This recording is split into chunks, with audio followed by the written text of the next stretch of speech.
పచ్చ బంగారం పసుపు ధరలు ఈ ఏడు బాగా పెరిగాయి. క్వింటా ధర సుమారు 20,000 రూపాయల పైచిలుకే పలికింది. ధరలు ఆశాజనకంగా ఉండటంతో ఈ ఏడాది రైతులు అధిక విస్తీర్ణంలో పసుపు సాగు చేశారు. మే, జూన్ మాసాల్లో విత్తిన పసుపు ప్రస్తుతం పెరుగుదల దశలో ఉంది. పసుపు సున్నిత పంట, అధిక వర్షాలను తట్టుకోలేదు. వర్షాలు ఎక్కువగా కురిస్తే దుంపకుళ్ళు, ఆకుమచ్చ తెగుళ్లు వచ్చే ఆస్కారం ఉంటుంది. మరి ప్రస్తుత వర్షాకాలంలో పసుపు పెరుగుదలకు ఏ ఎరువులను ఎంత మోతాదులో ఇవ్వాలి, చీడపీడలను ముఖ్యంగా దుంపకుళ్ళు తెగులు రాకుండా పసుపు పైరులో ఎలాంటి యాజమాన్యం చేపట్టాలో తెలియజేస్తున్నారు నిజామాబాద్ జిల్లా రుద్రూరు కృషి విజ్ఞాన కేంద్రం ఉద్యాన శాస్త్రవేత్త రాజ్ కుమార్. నిజామాబాద్ జిల్లాలో అయితే ప్రధాన పంట అయిన పసుపులో చూసుకున్నట్లయితే ఈ మధ్య పడుతున్న అధిక వర్షాల కారణంగా మనకి భూమిలో నీరు నిలిచి ఉండడం, అలాగే ఆ నీరు నిలవడం వల్ల దుంపకుళ్ళు కానివ్వండి, దుంపపుచ్చు వచ్చే ఆస్కారం ఉంటుంది. ఇందుకుగాను రైతు సోదరులు పంట వేసుకునే ముందే విత్తన శుద్ధి చేసుకోవాలి.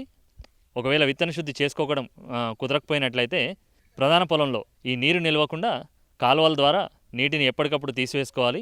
అలాగే వేపపిండి, అలాగే ట్రైకోడర్మా విరిడే పశువుల ఎరువులు కానీ లేకపోతే వర్మి కంపోస్ట్లు కానీ కలుపుకొని మనము వేసుకున్నట్లయితే దుంపకుళ్ళు కానీ దుంప పుచ్చు వచ్చే ఆస్కారాన్ని తగ్గించుకోవచ్చు.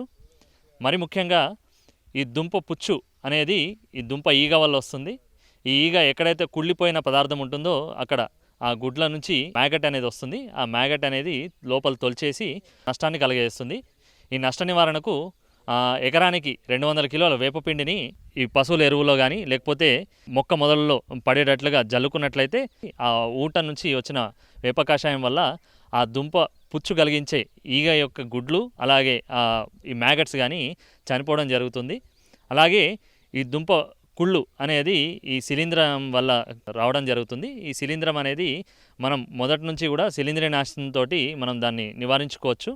ఒకవేళ వీలైతే ఈ ఆఖరి దుక్కులో ఎకరానికి ట్రైకోడర్మా విరిడే 2 కిలోలు ఒక పశువుల పెంటలో వృద్ధి చేసుకుని జల్లుకున్నట్లయితే ఈ దుంపకుళ్ళు కారకమైన ఏదైతే శిలీంధ్రం ఉందో ఆ శిలీంధ్రాన్ని మనము నివారించుకోవచ్చు.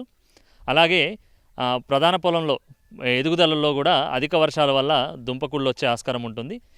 దీనికి గాను మనము ఎక్కడైతే మనము ఆకు ఎండిపోయినట్లు కానీ గమనించినట్లయితే ఆ మొక్క నుంచి చుట్టుపక్కల ఉన్న 20 నుంచి 30 మొక్కల వరకు గమనించుకొని మ్యాంకోజెబ్ మరియు మెటలాక్సిల్ కలిగిన ఈ శిలీంద్రనాశిని మందుని లీటర్ నీటికి 2.5 నుంచి 3 గ్రాములు కలుపుకొని నాజిల్ని తీసివేసి పెట్రోల్ పంప్ కానివ్వండి లేకపోతే బ్యాటరీ పంప్ కానివ్వండి దారలాగా వచ్చేటట్టు మొక్క మొదలు తడిచేటట్టు పిచికారీ చేసుకోవాలి.